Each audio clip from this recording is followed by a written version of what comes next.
All right, y'all. This is the part two. All right, what's the part two? Was when the Elimination Chamber was over. Now he's talking about the WrestleMania 41 and what could happen if things don't turn around. So C-Jack is going to speak on it, and we have to listen because we know when C-Jack speaks, it's factual. So, and some of his opinion, but let's just go ahead and listen.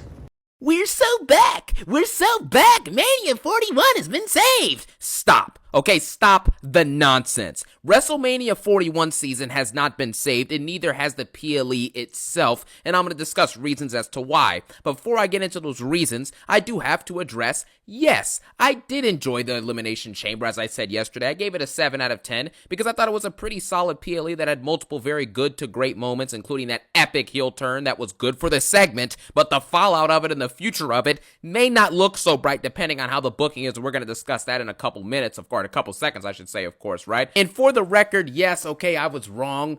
I did say that the PLE was going to be garbage. I predicted it to be a 5 out of 10 or worse. And quite frankly, it ended up being better than I expected. So I will admit I was wrong, okay? WWE, the booking and the matches themselves were better than I expected, okay? I have to give credit where it's due, I suppose. But the fact is that even with Elimination Chamber being solid, right? Arguably the best easily the best PLE I've seen since SummerSlam of 2024 last year, right? I mean, quite frankly, Mania 40 was great, right? Backlash was solid, and then SummerSlam was great, and then everything else that happened in between all that last year in 2024 was absolutely mid, forgettable, or just garbage. You know what I'm saying? It's as simple as that. And then you had Royal Rumble. I thought Royal Rumble was honestly below mid, and then you also had this PLE with the Chamber that I thought was just solid. So yes, it's the best PLE since SummerSlam, but that doesn't mean that because this was a solid PLE that the Mania 41 season is saved. There's multiple plot holes, there's inconsistencies, there's top stars like Roman Reigns who are just non-existent at this moment, and there's top stars like Cena who are going to be non-existent for the next couple weeks as well. So we're going to break all that down into why I think that WrestleMania 41 season is not saved, okay? We're not out of the woods yet, right? Like Taylor Swift, are we out of the woods yet? Are we out of the woods yet? No. Now let's go ahead and talk about the elephant in the room. The big heel turn segment for John Cena last night. Was the segment itself great? Of course it was. It had drama, it had story, it had intrigue, and it had a ton of shock value, right? And it was a great moment. You know what I'm saying? It's one of the greater heel turns we've ever seen, and an absolute shock, right? It's going to go down in history as one of those kind of moments. However, right, along with the fact that we've had decades of build-up, right, to this, there are years of build-up to this moment where Cena finally turns heel, you know what I mean? But on top of that, right, this is a problem with the whole situation. We haven't seen the follow-up. You know what I'm saying? Everyone's acting like it's already over, like this is already a great heel run, Mania season is saved, yada, yada, yada. No, it's not. We haven't seen the follow-up yet. We haven't seen the commensurate booking, right? The commensurate explaining for the egregious plot holes that I'm about to explain with this heel turn. We haven't seen any of that yet. All we've seen is Cena side with The Rock in a great segment for what it was. Does that mean that this is going to pay dividends going forward? We haven't seen it yet. So if I see another moronic take from Triple H, right? Like last night in the press conference, he's like, yeah, he was kind of calling out the fans, passively aggressively going like, yeah, does it feel like we're in Mania season now, guys? Stop. Like I said yesterday, Triple H is the one teammate on the basketball team who will pull up like a 25-foot contested shot, an awful shot, right? But it ends up banking in on a lucky shot, and he starts celebrating it. But then the other terrible shots that he shot that missed, he doesn't say anything about it. He's a front runner. You know what I'm saying? He's an absolute front runner. They had no vision for what this Mania was going to be until like maybe a week or two ago, right? So stop acting like you saved Mania. You didn't do anything. You know what I'm saying? Your booking has been atrocious, and it's the reason why the viewership has dipped low. It's the reason why Netflix Raw has lost millions of viewers in the last couple months alone, right? And it's also the reason why this Mania 41 season has no hype, and fans have been complaining for a month or two now at this point. So stop trying to act like you saved Mania or did something special. Calm down. You know what I'm saying? It's absolutely ridiculous. Can't stand when people try and do that. They make a terrible decision, and then all of a sudden it works out randomly, right? But we don't even see it work out for a long period of time. It just works out once, and all of a sudden they act like everything's saved. It's not. Calm down. And the truth is that Cody Rhodes, right? And listen, let me just say this first of all, right? Cody Rhodes off camera, out of character, seems like a great dude. You know what I'm saying? He's marketable. He's good in interviews, all the stuff you need him to do, right? The Cena type qualities that they need him to have. But here's the truth about Cody Rhodes. He is a manufactured star. And I've talked about this over the last couple of weeks about, stars that built themselves and actually had, elevated themselves on the mic and in the ring and things like that versus people who the company are just going to over push to the top of the company and make them the top star. And Cody Rhodes is one of those people, right? For example, when he comes back in 2022, he feuds with Seth Rollins. It was a pretty good feud, right? Cool. Then he takes a break, his pec was torn, so he took 6 months off, came back at Rumble 2023. Then he feuds with Roman for that Mania season, and pretty much there you have it. From that moment at Mania 39, from the rest of 2023, what did this dude do? What did he do? He had a one-off feud with Brock Lesnar that was largely forgettable, and then he did nothing else. You know what I'm saying? That's an 8-month interval right there where he accomplished and elevated absolutely nothing on Raw, nothing in terms of the general brand of the company. The biggest story was the Bloodline Civil War, and then Roman versus Jey Uso. That was the biggest deal that year. And then obviously the ascension of the Judgment Day, right? And Rhea Ripley as champion, all that stuff. So are you kidding me? And then Roman Reigns gets beat by Cody Rhodes at Mania 40 last year. From that moment on at Mania 40, all the way up to now, right, a day after the Elimination Chamber in 2025, what has he done? What has he elevated with that belt? What amazing segments has he had? What amazing matches has he had? How has he elevated the belt like Roman did? How has he elevated the show of SmackDown? It just had record low viewership a few weeks ago before The Rock came back. You know what I'm saying? And he's the main guy on the show, the North Star of the wrestling industry. And this is what we're getting? He's done nothing in between these big moments and big feuds, right? I just explained that. But somehow he still has the belt because the company is fully behind him and they're manufacturing him as a star. You know what I'm saying? In order to keep him relevant from this garbage championship reign, they have to turn these top tier all-time great wrestlers heel in order to develop this dude. And we're going to talk about more about this in a second, but I just needed to get that off my chest. John Cena is not going to be here for at least 2 to 3 more weeks, right? His next scheduled date, I think, is like the March 17th episode of Raw or something like that, or maybe the 10th or whatever. So he's gone for another 2 or 3 weeks after having this great heel turn segment. Then you also have to remember, Triple H had all of us at a point, including himself, after Mania 40, after that greatness that was Mania 40, saying that Mania 41 would be bigger and better than Mania 40 last year, right? And now look, we are in a Mania season that for the large majority of it so far, fans have been upset, the viewership has been low, and there's been no engaging or intriguing storylines until probably last night. You understand what I'm saying? So if Triple H can lie like that and get us all coincided, with this false belief that Mania 41 was automatically going to be great a year in advance,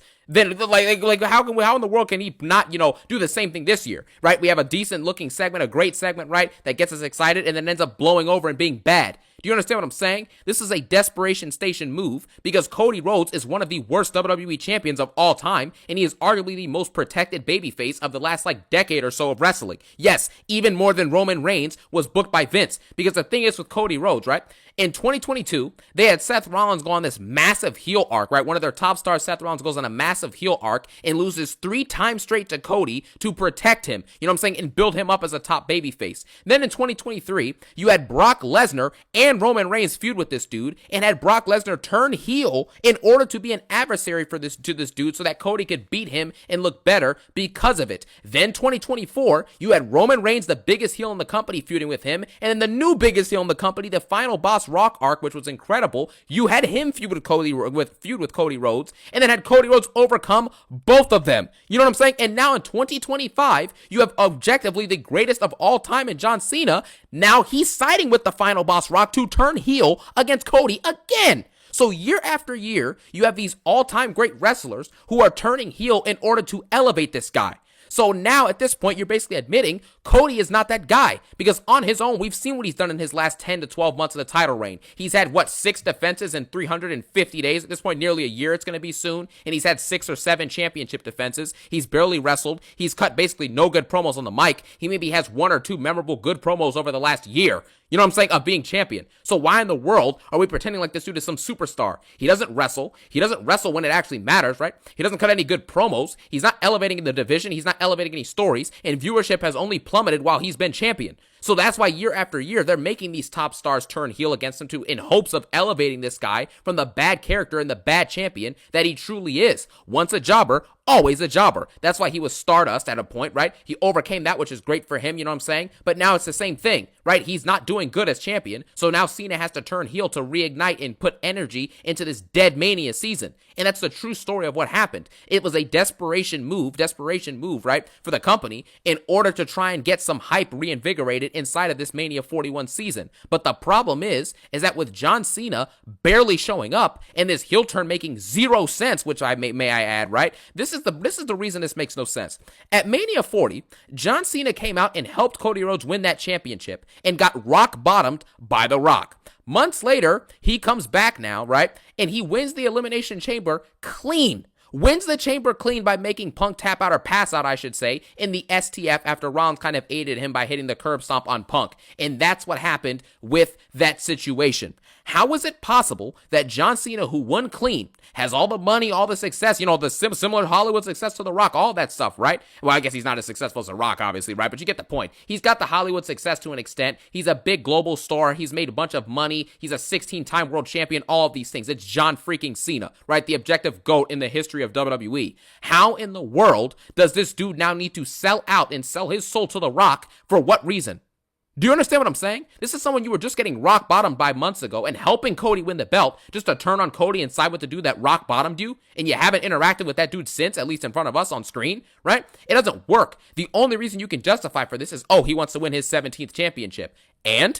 And if you can win the Elimination Chamber, right, and beat CM Punk, right, who tanks like 50 finishers a match, and then you also were able to, outlast Seth Rollins and Drew McIntyre, all these other people, how is it possible that you have no chance to beat Cody Rhodes? You're John Cena. Are you kidding me? You can't beat Cody Rhodes? But let's just say he did sell his soul, for The Rock to get the 17th championship. Now that means that he also sold his soul to be The Rock's championship. So John Cena now, right, arguably the greatest of all time, is going to be under The Rock's The Rock is going to be playing him like a fiddle as champion now? Cena did all this just to get played as a fiddle if he does win the belt, right? The only logical way for to go forward now is for Cena to win the championship, right? But the problem is that, like I said, Cena's barely showing up to work. He's going to be here for maybe 2 or 3 weeks leading into Mania 41, maybe 4 weeks if we're being generous, right? And Cody is going to have to be on his own on most of these shows leading up to Mania, elevate on the mic, build this story without his opponent even being there in most of these weeks.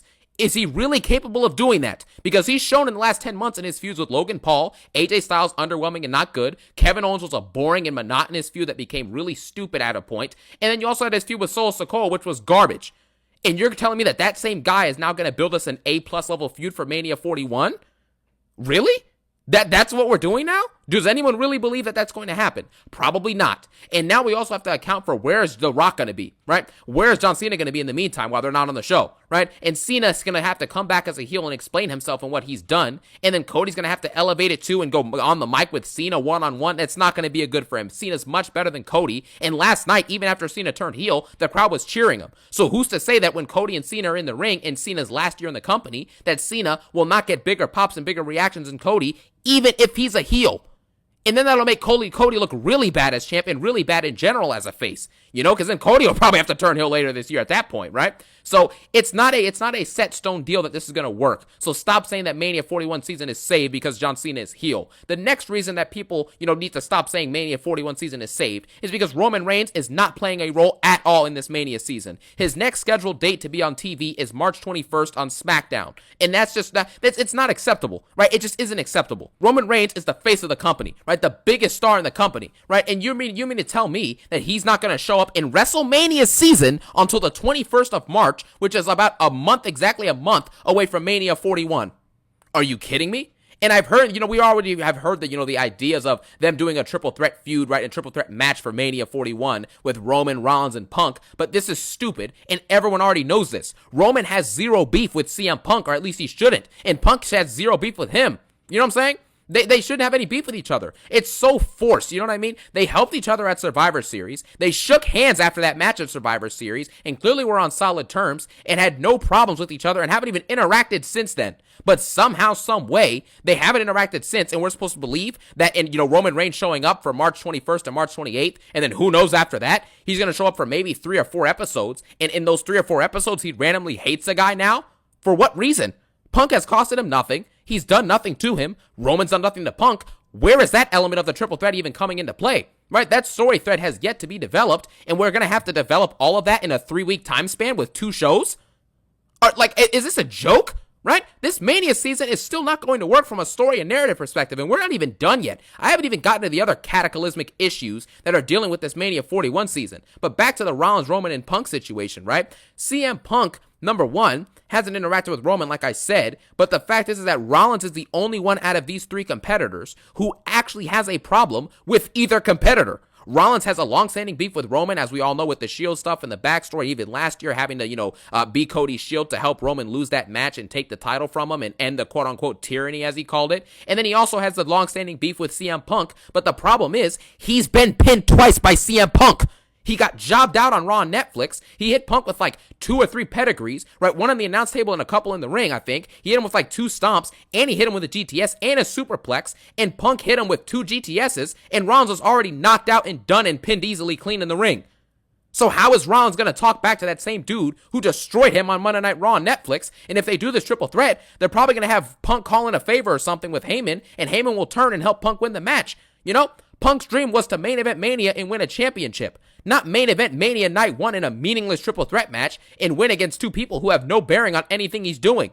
It's ridiculous, So CM Punk, right, has pinned Seth Rollins twice. He pinned him last night in the Chamber. Well, I don't know if he did pin him in the Chamber last night. Was it Cena that pinned Punk? Or was it or Cena that pinned Rollins, or was it Punk that pinned Rollins? Either way, Punk is the one who hit the GTS that knocked Rollins down in order for him to get pinned by either Cena or Punk in the Chamber, right? You guys remember who wins? I'll flash on the screen who pinned Rollins last night. But it's as simple as that. Rollins and Punk are the ones here with beef, or it should be Rollins versus Roman in a 1v1. No matter how you cut it, it should be a 1v1 with Rollins and one other person. One of these people, Punk or Roman, should not be involved in this triple threat 3-way feud, whatever this is. It's not going to work because, like I've explained, it makes 0 sense, and it's a forced Mania feud to get Roman on the card. That's what it seems like right now, right? If Roman isn't on the card and he's not even going to show up to work, then honestly, just don't even have him on the card. Your biggest star doesn't want to be at work, then he's not going to be at work. His part-time schedule, even though I love Roman Reigns is one of my favorite wrestlers ever, right? The Bloodline story is what got me back into wrestling, a year and a half ago, But the fact is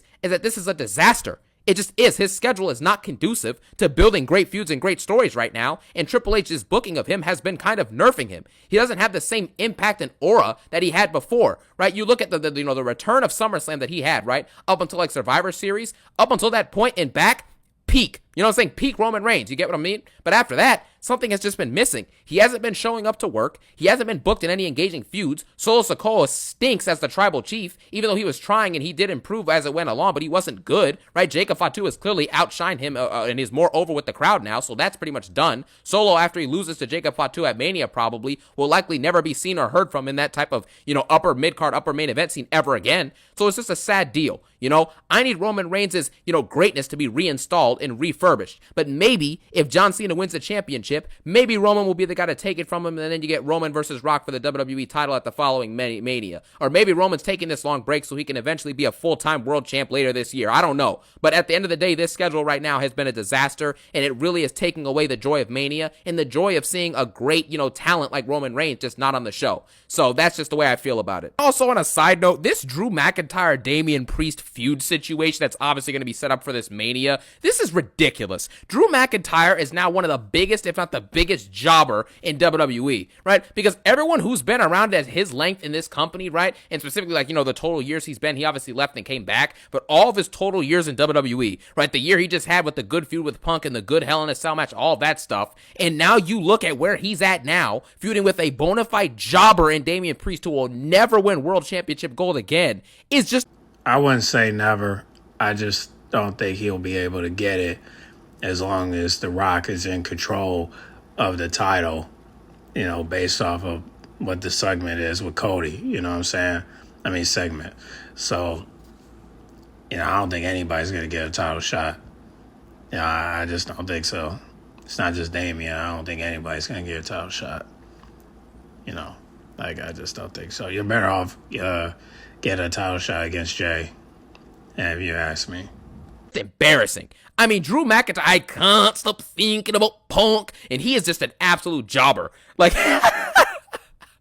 This is ridiculous. This dude, and then he might be the biggest jobber because everyone else who's been around in the same, the company around the same amount of years that he's been in the company at least has done more than he has. You know what I'm saying? He has literally, for his skill level and his physique and everything, he's got the ability to, speak on the mic well. You know what I'm saying? He's good in the ring, all this stuff. And the fact that this dude is relegated to fighting undercard jobbers is just mind-boggling to me. This might be one of the worst feuds ever, and it's embarrassing. Dude just won a world title at last year's Mania, and now he's going to be jobbing out to DP. Wow. And then obviously the other stuff that's miscellaneous and very obvious at this point, Jey Uso versus Gunther is a garbage Mania quote-unquote main event level feud. It's not been good so far, and everyone knows it. The feud so far has consisted of absolutely random, brawling segments. It's consisted of one okay promo from Gunther in the last 4 weeks, and Jey Uso has done absolutely nothing on the mic or storytelling-wise to elevate this feud. He's done nothing. He comes out and yeets, and then does a random brawl, or like previously on Raw last week, he comes out after Gunther fights Tozawa, and then Jey Uso basically does nothing, says nothing, and attributes to nothing to build this feud, right? This is a nothing burger of a feud. We're just wasting and waiting time in order for Jey Uso to finally win the world title at WrestleMania. That's all this is.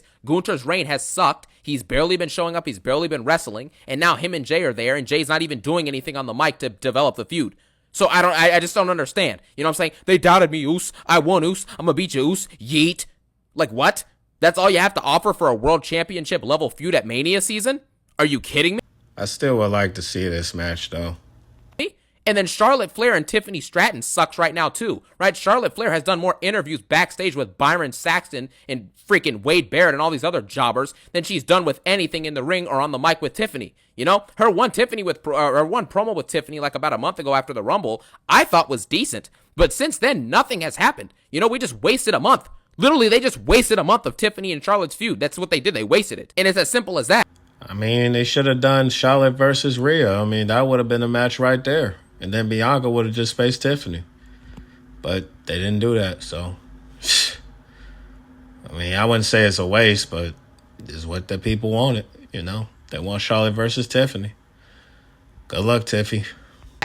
And then Rhea and Bianca's feud for the world championship is to be determined, right? Neither of them are really great on the mic. Bianca's obviously more charismatic and better on the mic and a better storyteller and has put on better matches overall over the last few years. I think we all know that. She wrestles more consistently. The match that Bianca had with Io Sky on Raw 3 or 4 months ago is probably the best women's wrestling match we've had in the last year of the company, or at least one of the top 2 or 3. And Rhea is not in that top 2 or 3. I'm saying? She's not in the top 5, arguably. She's probably not even in the top 10 of best matches in the last year or so of the women's division, right? Because Rhea doesn't wrestle. She's been cutting the same promo for months until she won the belt, and then once she's won the belt, on the January 6th Raw Netflix premiere, she hasn't done anything with it. She had one match versus Nia Jax and hasn't been seen since. She'll wrestle Io Sky tomorrow night on Raw, and we'll see what's going to happen with that. Obviously, Rhea's going to retain. But, I don't know. You know what I'm saying? We'll just see what happens with that. That feud is to be determined. I'll give it more time to decide, but I doubt that feud is anything above, decent, right? I doubt it'll be a great feud or an awesome feud. Well, that's why they should have had Alexa Bliss win, so that way we would have had a fatal 4-way match.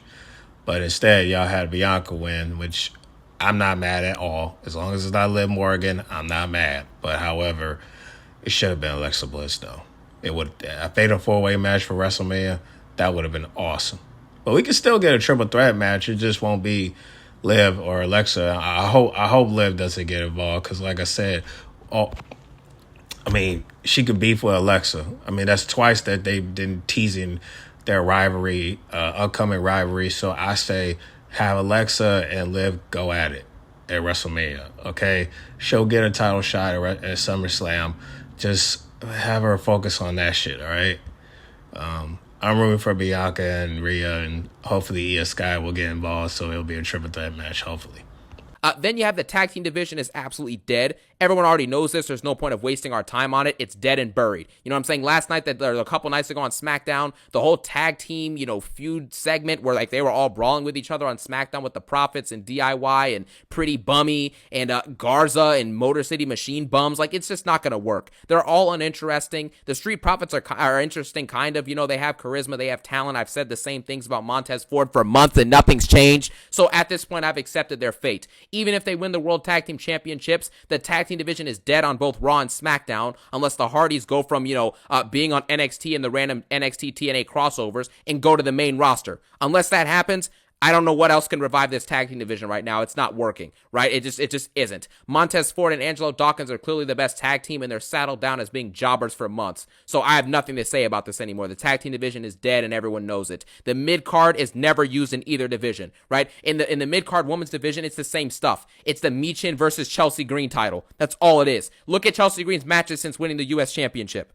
And she's maybe had 4 or 5 matches. All of them have been against Michin, except for one versus Tiffany a couple nights ago, and it was like a 5-minute match. So I don't even understand the use of that, right? And then Lyra Valkyria won the belt about 2 months ago, and she's had, maybe 1 or 2 matches since. The qualifier versus Bayley, and then a rematch versus Dakota Kai. So her reign's been garbage. Honestly, give the belt to Ivy Nile at this point. I don't even care. Well, this is who I believe should be mid-card champions. You know what I'm saying? Like, Raquel be Intercontinental champion, and Zelina Vega be United States champion. You know, even though they're Latina and Puerto Rican, I would love to see those two as mid-card champions. So I say give the belt to those two. The mid-card belts aren't used. Braun Breaker wrestles once every 6 or 7 weeks. We've seen this. He wrestled at the second Saturday Night Main Event and then did not wrestle until the previous episode of Raw. So he wrestles once every 5 or 6 weeks, and he's in his prime. He's in his 20s, good on the mic, good in the ring, extremely athletic, NFL level athlete athletic, right? And he's barely been seen on the shows. So what is the point here? Your rest of your mid-carders, Penta, Ludwig, Pete Dunne doing jobber matches every week? Are you kidding me? Shinsuke Nakamura, you know what I'm saying? He hasn't really been on any shows at all, really, with his belt, with the U.S. belt. So, I mean, as long as Carmelo Hayes doesn't have it or LA Knight doesn't have it or whoever, that belt, even if they have it too, is probably not even going to really get utilized or booked to the extent that it can be. So the U.S. title is irrelevant, right? And then the main event feuds are shaky and trash, like I've explained. The mid-card sucks and is never utilized. The tag team division is absolute garbage. You know what I'm saying? So what's great here, right? What is great? From top to bottom, things aren't working. What is great? Sami Zayn versus potentially Karrion Kross? Really? Randy Orton versus Kevin Owens? Maybe a decent feud. They're both good workers, but come on. You know what I'm saying? Is that really going to be what you're hyped for Mania? Jade Cargill versus Naomi? Maybe a decent feud, but come on. No, I'm hyped for this match right here. We need this. and Finn Balor versus Dominic Mysterio, but we might have a Judgment Day versus the YS6 at WrestleMania 41. You never know. But I'm definitely hyped for that match right there. Liv Morgan versus Alexa Bliss. We need that on everything. No? So I just don't see it, right? Mania 41 may be great. It may be great, right? It might be amazing. You know what I'm saying? But the fact is that as of currently constructed, I don't want to hear about we're so back. It's fixed. It's saved. When we haven't seen the commensurate backstory, storytelling, build-up, booking, and matches and feuds and storytelling or whatever, promos, etc., leading in to this WrestleMania 41 season. When I see that and when I see that it's potentially good, then maybe I'll say Mania 41 might be pretty hype. It might be exciting. It might be great. But until I see that, I'm maintaining the same idea that WrestleMania 41 season so far has been a complete and utter disaster, and Mania 41 will in no way, shape, or form be remotely close in quality as Mania 41 was, right? Or Mania 40 was, I should say, right? Mania 40 was just great with the build, the storytelling, the promos, the feuds, the matches, both nights, the energy, the hype, the excitement. It's unmatched. Mania 41 could only dream of being in the same conversation as Mania 40. You know what I mean? So that's just the way I feel about it. But at the end of the day, we'll see what happens. Let me know your thoughts on Mania 41 season so far, the Cena heel turn, how you think things will shake out now with these storylines, and everything of that nature. As always, I thank you guys so much for watching. Have a phenomenal day. Peace out and one love. Well, there you have it. See Jack with the best rants. Hey man, it's crazy because I like listen to this like 3 or 4 times, bro. Like every time C Jack speaks, man, he's like a preacher that just don't tolerate nonsense, bro. It's crazy. And the man is only and the kid is only like 19 years old. Can you believe that? Like 19 years old and he's this smart when it comes to WWE. I mean, I know WWE too. I mean, but I've been watching WWE since 2007. You know what I'm saying? So it's great to hear C Jack speak, man. And I know some people think he's a hater, but he makes some great points, man. And we can agree or disagree. You know what I'm saying? He said the matches he brung up, I don't think it's going to be trash. But it's definitely going to be decent. I agree with that. But I think the match that's going to be really great is Liv Morgan versus Alexa Bliss. Okay, if we can get that, or a tag team match, Alexa Bliss and Nikki Cross against Liv and Raquel, we can get that. We got ourselves a headliner. You know what I'm saying? I know people will disagree, but I say that right there, Liv Morgan versus Alexa Bliss, her fan base versus Liv Morgan's fan base. Oh, that's gonna be hard to deal with. That's gonna be hard. Liv got LGBT member fans. Okay, she got fans that will knock your accounts down, bro. That's why I try my best to be flexible with my videos, because I'd be like, man, listen, I'm not hating on Liv Morgan any type of point. I just want her to go independent so that way she could show people that she could do it on her own, just like she did in Elimination Chamber. But however, Jay got involved. So, you saw how that hype her up. You know what I'm saying? Because she like, yeah, Naomi getting her ass beat and she didn't touch me. Well, she would have touched you. It's just she had to show the fans who is the actual attacker. And unfortunately, it was Naomi. You know what I mean? Otherwise, she would have strike you. But the only reason why she didn't strike you was because, she had to reveal the attacker, and the attacker was Naomi, right? So trust me, she would have beat your ass, but it would have been confusing if she attacked you and then she attacked Naomi, because then it's going to be like, oh, wait, so two people attacked you? You know what I'm saying? So you just got lucky. You know what I'm saying? But that's why I'm glad you didn't win, because Bianca had every right to win. All that yapping out your mouth and all the bullying and teasing and harassments, the harassing you've been doing, like, girl, you had every right to lose that match. You did not deserve to win, okay? Listen, fuck your fans, all right? Your fans ain't shit, but another bunch of digital D-heads and LGBT members that don't know how to take words kindly. You know what I'm saying? Like one thing about, and again, I'm not dissing the LGBT community. I'm not doing that. That's not what I'm doing. All I'm saying is this: like, when it comes to telling the truth, y'all rather hear the lie instead. Well, I'm not lying to y'all when I say anyone in that match that's not Liv Morgan had every right to win. Okay? Rather it was Alexa Bliss, Roxanne, or Bailey. I think that's it, because Naomi got taken out. But yeah, like I said, Bianca had every right to win. So shout out to Bianca. I hope this feud go good. We'll see what happens with Rhea and Io Sky. Hopefully, it won't be no DQ. Hopefully, it'll just be a pinfall or submission. But we'll see. I don't think Liv and Raquel are going to let that go. Raquel will let it go, but Liv won't. I don't think Liv is going to let that go. I do believe that she's going to want to get involved. So I hope that Alexa Bliss can stop her before Adam start making a dumb decision by saying, oh, yeah, let's make it a fatal way. No. No fatal four-way match. Let's leave it alone. If you're not going to do a triple threat match with Io Sky, Rhea, and Bianca, then don't do it. Okay, do something else. Don't hype up her fans. Her fans ain't shit. All right, let's just keep it the way it is. All right, you had the winner. Make it fair. Okay, Liv Morgan ain't shit. All right, at least right now. You know what I'm saying?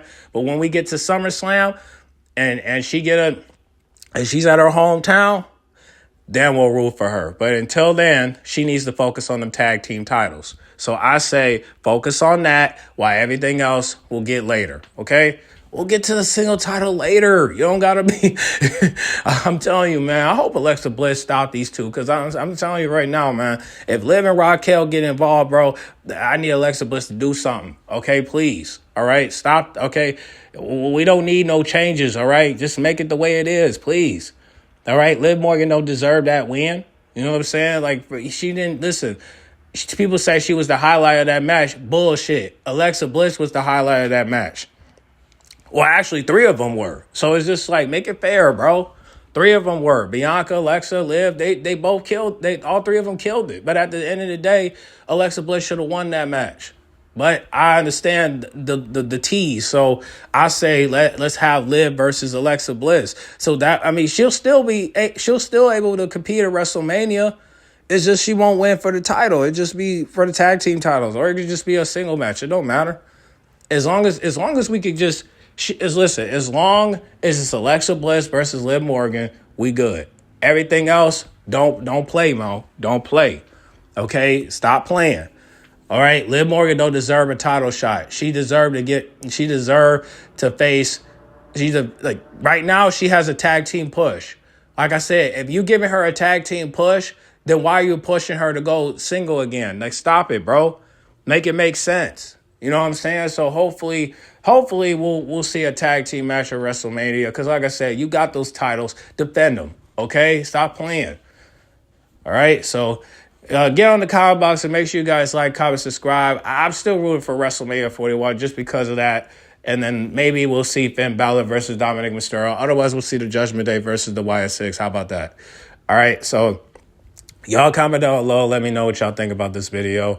I'm sorry for the lateness. I was supposed to post this last night, but I fell asleep, so I apologize. So if you heard anything where I say tomorrow or anything like that, unfortunately, just let it be because I don't feel like editing right now. So like I said, I got 2 videos I just posted. So one I just posted, and this one I'm going to post after. So hopefully you guys can watch 2 videos. I know it's long, but you know how I get down. So get in the comment box. Make sure you guys like, comment, subscribe, and I'll catch y'all in the next video. All right, I'm out.